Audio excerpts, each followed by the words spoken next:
Henshin! Episode yang sudah sangat ditunggu bahkan sejak minggu lalu karena ada debut dari MC kita dengan form barunya yang gahar ya. Yang pastinya yang bikin penasaran adalah soal proses dan debutnya itu seperti apa. Akan kita bahas mendalam bahas di video kali ini. Fokuskan pikiran, pantengin yang PW videonya sampai habis. Jadi langsung saja kita bahas Kamen Rider Geats episode 41. Oh ya guys, di sini Ana mau ngingetin jangan lupa buat simak juga beberapa pembahasan dan update kemarin-kemarin ya. Jadi minggu kemarin Ana itu full upload, ada 2 Geats extra yang langsung Ana bahas di minggu yang sama, yaitu Tycoon meets Shinobi dan juga Pang Jack ya. Terus ada bahas Cross Geats juga, terus juga ada bahas Kamen Rider Zane juga. Dan jangan lupa juga Ana bagi-bagi 10 tiket gratis buat nonton Shin Kamen Rider teman-teman ya. Jadi ini hasil kolaborasi Agan Reza dengan Showtime Hero. Jadi kalian itu cuma tinggal jawab pertanyaan dan nanti buat yang menang berkesempatan nonton Shin Kamen Rider gratis bareng Ana dan juga Showtime Hero di CGV BEC Mall Bandung ya. Jadi ketentuannya itu ada di Instagram Agan Reza Plus. Silakan kalian langsung simak aja. Jadi terima kasih bagi yang sudah mau menyimak info-info selewat tadi. Dan sekarang yuk langsung aja kita bahas ya. Soal kematian Sarah akhirnya tersampaikan ke si Aceng dan tersampaikan lagi ke si Neon. Tentu ini juga karena Sumuri yang ngasih tahu langsung ke si Aceng, karena dia juga dengan jelas melihat kematian Sarah dan ikut bersedih juga. Ngelihat Sumuri sejauh ini hatinya tuh kayak lembut banget gitu ya, dan gampang simpati ya, dan gampang berkaca-kaca gitu matanya. Jadi ya menutupi boroknya di GP aja udah bikin dia itu nggak nyaman dan serba salah. Apalagi ngelihat kejadian kayak gini dia udah pasti bersedih banget ya. Aceng aja sampai khawatir sama mental health-nya si Keiwa. Neon juga jadi salah satu orang yang berduka dan merasa bersalah. Bisa diwajari karena awal-awal dunia baru juga dia jadi deket banget kan sama si Sarah ya. Dibantu cari apartemen buat si Neon itu tinggal pasca kabur dari rumah. Terus mau support juga si Neon soal ini itunya. Jadi teman cewek yang bener-bener baik lah buat si Neon ini, si Sarah ya. Tapi sekarang Sarahnya itu tewas mengenaskan. Selain itu ya pasti ada ya dia itu menyalahkan diri sendiri. Karena sekarang dia itu nggak punya kekuatan untuk jadi Kamen Rider lagi. Soal teorinya kalian udah pada tahu lah ya. Karena core ID-nya itu sudah diretakin sama si Bafa hingga hancur berkeping-keping. Setelah mendengar soal Aceng yang ingin membuat dunia di mana semua orang itu bisa bahagia ya. Jadi ada tujuannya nih para Kamen Rider tuh bertarung untuk apa. Jadi ini tuh membuat si Neon itu termotivasi nih ya. Jadi aduh aku akan lebih berusaha lagi nih. Dan untuk action selanjutnya ya dia itu nyamperin bapaknya yang sekarang itu menekap di penjara. Nih yang dari kemarin pengen Neon dan soal bapaknya dibahas ya. Jadi Kosei Kurama bisa seperti ini karena ada kesepakatan yang kolaps ya antara pemerintah dan juga Kurama Foundation.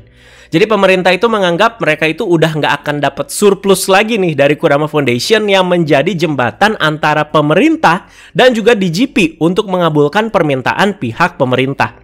Selain itu karena eksistensi Yamato juga yang udah bocor ke publik ya, jadi salah satu faktor tambahannya. Yang Anda tangkap ya seperti itu ya. Jadi bisa dibilang Kosei Kurama itu juga agak nggak terima kalau dia itu sampai dibui seperti ini ya. Jadi tujuan bapaknya Neon juga semakin terjelaskan di sini ya, dimana dia itu ya membuat Neon itu jadi Kamen Rider, terus juga selanjutnya ingin Neon itu menjadi Dezashin, dan bersama Kyun, orang yang berasal dari masa depan yang dipercaya sama bapaknya ini adalah orang atau cinta sejati yang dicari oleh Neon. Jadi ada harapan jika semua ini tuh tercapai, skenario ini tuh tercapai, perusahaan bapaknya Neon yaitu Kurama Foundation itu akan jadi lebih baik.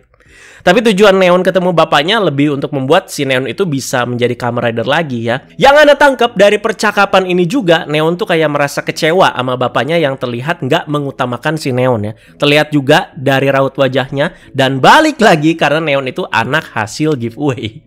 Jadi ya gimana gitu ya. Sesuai dengan kata-katanya si Neon di sini ya, kalau manusia kehilangan cintanya, mereka nggak akan bisa bahagia lagi.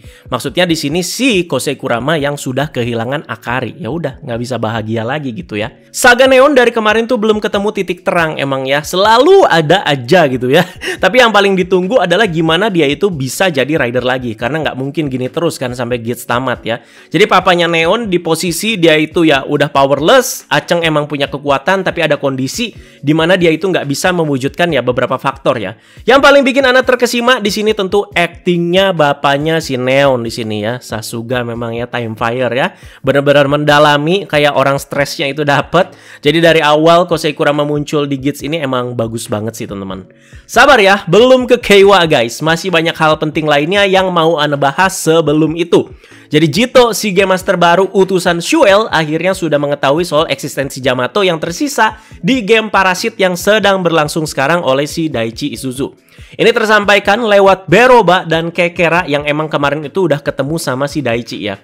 Tuh kan udah Anda bilang juga, Jito mah mana peduli gitu soal ini ya, asal nggak ngerugiin dia juga. Dia juga ya tertarik-tertarik aja gitu ya melihat hiburan seperti ini.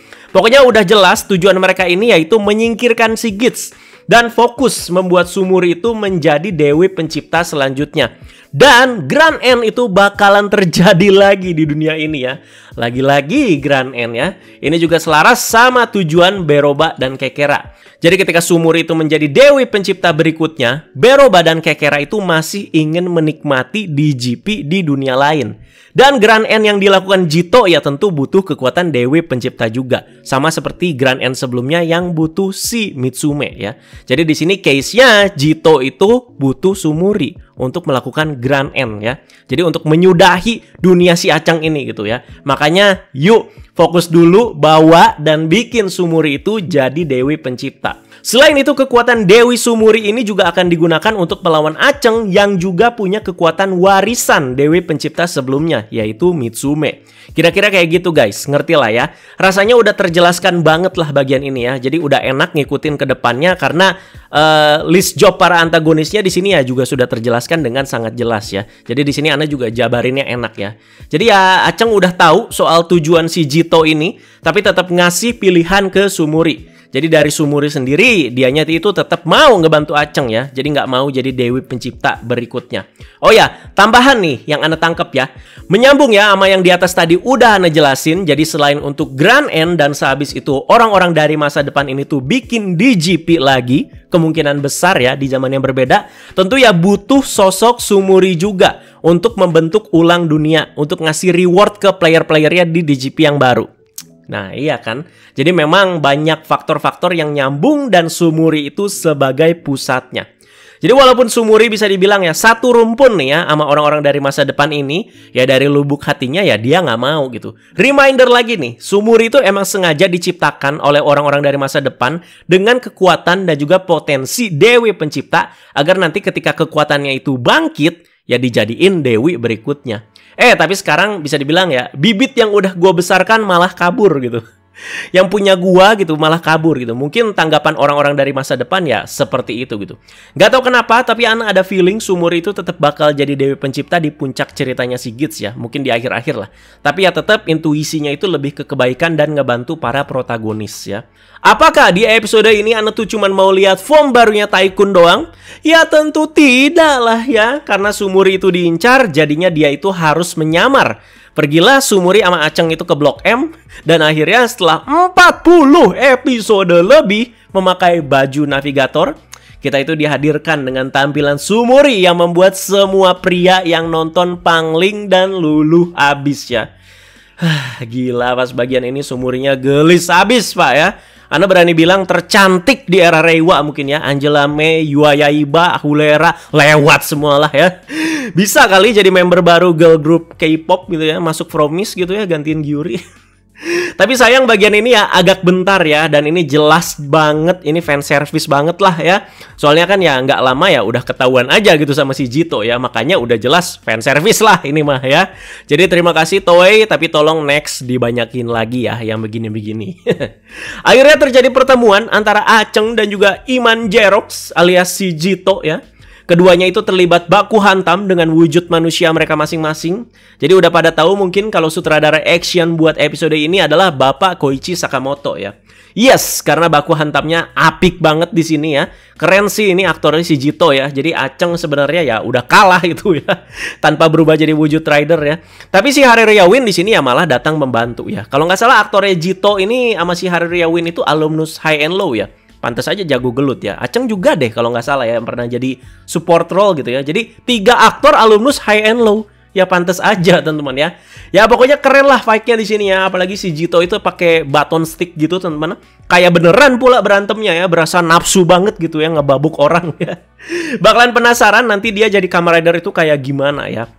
Sepertinya sih mungkin ya pakai Vision Driver. Game Master ya kebanyakan kan pakai Vision Driver gitu ya. Tapi kita tunggu aja ya. Mungkin aja ada belt baru gitu ya. Kan biasa di akhir-akhir cerita Kamen Rider itu ya suka banyak nih ya jualan-jualannya. Jadi ditunggu aja ya. Makin kesini performa Jito ya yang dihadirkan ke kita sebagai Game Master baru ini tuh menurut Ana makin bagus ya.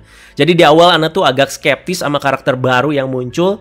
Tapi Jito walau dari kemarin screen time-nya itu nggak terlalu banyak, tapi makin kesini makin berasa GG dan juga impactful gitu ya. Asli ya, dari kata-katanya dia, dari body language-nya dia gitu. GG teman-teman ya, improvement terus gitu. Jadi perlu di-note nih kata-kata dari Jito di akhir gelut ini, yaitu orang yang memiliki hasrat yang sangat kuat, dialah penguasanya. Oke, dicatat teman-teman ya. Oke, kita lanjut bahasnya ya. Sekarang ke si MC yang lagi depresi ya. Si paling depresi ini yaitu Keiwa Sakurai.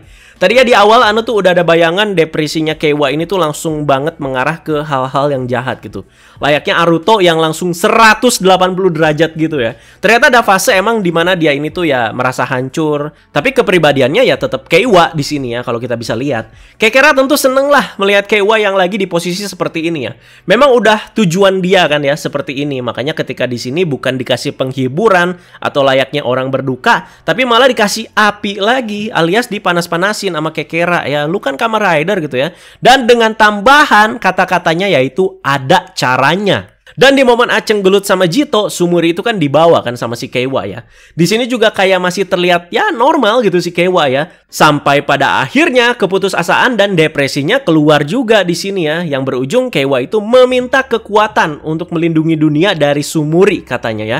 Di sini mulai udah agak-agak kayak orang stres lah si Keiwa ya. Stresnya ya juga karena beralasan ya, karena ya depresi juga gitu. Dan tentunya soal ini tuh langsung diwujudkan oleh Sumuri, walau sempat agak ketakutan dan terbata-bata si Sumurinya ya. Berarti sudah jelas ya asal-usul form barunya nanti ini tuh berasal dari Sumuri, tepatnya dari kekuatannya Sumuri. Seperti yang Ana prediksikan kemarin, walaupun mungkin ya penerapannya sedikit berbeda di sini ya. Balik lagi ke kata-kata Jito tadi. Orang yang memiliki hasrat yang sangat kuat, dialah penguasanya. Soal hasrat, berarti di sini Keiwa ya bener-bener ingin kekuatan gitu. Ini timbul dari penyesalan dia yang gak bisa apa-apa selama ini sampai menyebabkan kakaknya itu tewas ya. Dan dia ya gak punya siapa-siapa lagi gitu sekarang ya. Jadi harus hati-hati nih kalau bahas soal Keiwa ya. Soalnya suka ada pemujanya yang ngamuk dan gampang tersinggung kalau ada salah ngomong walaupun sedikit ya. Ya bagi yang merasa aja sih. Dan siapa yang jadi samsak untuk kekuatan Keiwa yang baru ini? Azuma ternyata ya. Jadi kekesalan Keiwa itu masih sama. Secara singkat ya karena Azuma yang ngebunuh kakaknya. Secara singkat ya. Sempat banyak yang ngerasa kesel nih sama Keiwa ya. Udah Ana baca komentar-komentar dari kemarin. Karena katanya udah jelas-jelas Daichi itu biang keroknya. Tapi tetap aja di sini Keiwanya salah sasaran. Soal ini sebenarnya pro kontra juga sih ya. Emang Daichi gitu ya biang keroknya. Ini Ana bukan ngebela Keiwanya juga ya. Kemarin soalnya di posisi yang dilihat sama mata dia saat itu juga ya Azuma gitu ya. Terlepas Azuma itu nggak tahu atau ya tahu kalau kakaknya Keiwa itu ya udah berubah jadi Yamato ya. Yang bikin amarah Keiwa itu makin numpuk karena melihat si Azuma ini tuh ngebasmi para Yamato yang udah tahap 2. Dia mah ya terobos aja gitu si Azuma ya. Jadi seakan ngebunuh kakaknya Keiwa kemarin itu adalah tindakan yang benar gitu. Nah setelah di fase ini menurut Ana ya baru ada alasan kuat untuk ngebabuk ya. Nanti abis ini Ana mau bahas lengkap soal Azuma juga ya. Barulah mereka berdua di sini ya baku hantam ya. Jadi baku hantamnya masih pakai wujud manusia dulu. Barulah setelahnya kita dihadirkan dengan form baru dari Tycoon yang sudah kita tunggu-tunggu ya. Jadi gak diliatin emang proses terbentuknya seperti apa dari Sumuri. Jadi tiba-tiba udah ada di Keiwa aja ya. Jadi dengan Race Buckle bernama Bujin Sword Race Buckle, akhirnya Keiwa di sini berubah menjadi Kamen Rider Tycoon Bujin Sword. Jadi sudah dikonfirmasi namanya adalah Bujin Sword ya, bukan Shogun atau General. Tapi nama General itu ada dan keluar di sound perubahannya. Jadi namanya itu keluarnya gini, Black General teman-teman ya. Dan yang bikin rame itu kemarin teman-teman soal Bujin Sword ini ada di pose Henshinnya Keiwa yang mirip sama Kaneki di anime Tokyo Ghoul ya. dimana dia itu meletekin jari kan ya. Udah deh, nggak usah ribut referensi. Tolong bedakan referensi sama mirip ya. Apa-apa referensi ini para Toku fans ya. Mirip udah ya. Suara perubahan oke menurut Ana ya. Jadi suara narasinya itu agak-agak serem gitu. Dan untuk gimmicknya ternyata juga simple banget untuk race buckle-nya. Dimana buckle-nya itu dipotek jadi dua bagian. Dimasukin ke dua sisi Desire Driver. Terus gimmick selanjutnya kayak nyabut pedang gitu. Udah deh. Dan soal foamnya ya nggak usah Ana komentarin lagi lah ya. Keren lah pokoknya. Udah berapa kali tak bilang keren formnya Tycoon 1 ini ya. Langsung setelah episode ini, Bandai itu mengumumkan bakalan ngerilis DX Bujin Sword Race Buckle ini dengan kategori Premium Bandai. Hore! Kampret emang ya. Ana akui keren ini race buckle-nya ya. Dan ada minat juga memang mau beli. Premium Bandit ya. Nggak tahu harganya jadi berapa. Dan biasanya rilisnya itu lama ya kalau Premium Bandai ya. Ya bisa-bisa udah gits tamat tuh baru keluar ya. Lu aja lah fans-fans Tycoon yang beli. Masa fans Kewa nggak punya ya. Sekarang kita lanjut ke fight-nya. Jadi untuk pedangnya juga ternyata simple namanya, yaitu Bujin. Udah, Bujin ya. Kalau formnya ya Bujin Sword gitu. Bujin juga bisa diartikan itu militer, samurai, atau kayak prajurit gitu ya. Dan sudah pasti jauh lah power scaling sama Buffa yang cuman pakai zombie form ini ya. Disiksa udah itu si Buffa ya.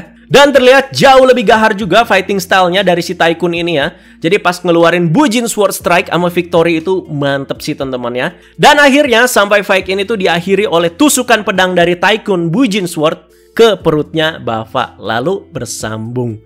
Sampai si Azuma juga nanya, kemana nih si Tycoon yang paling baik hati? Si Keiwa kan bilang kan ya, ya gue mah gak berubah, gue mah gini-gini aja gitu. Wah, anjay. MC ya. Apakah Azuma ini jadi mati? Atau ini tusukan ke beltnya aja gitu ya, sehingga membuat si Azuma ini tuh nggak bisa jadi Kamen Rider lagi. Memang episode ini tuh jadi debut form barunya Tycoon, tapi highlightnya nggak semua ke Keiwa ya. Terbukti malah lebih banyak hal-hal penting yang dikuak di sini. Jadi silahkan kalian komentarin semua hal tentang ini ya. Jadi tentang prosesnya, itemnya, sampai ke debut dan fightnya Tycoon Bujin Sword. Ditunggu guys, penasaran Ana juga sama pendapat kalian soal ini.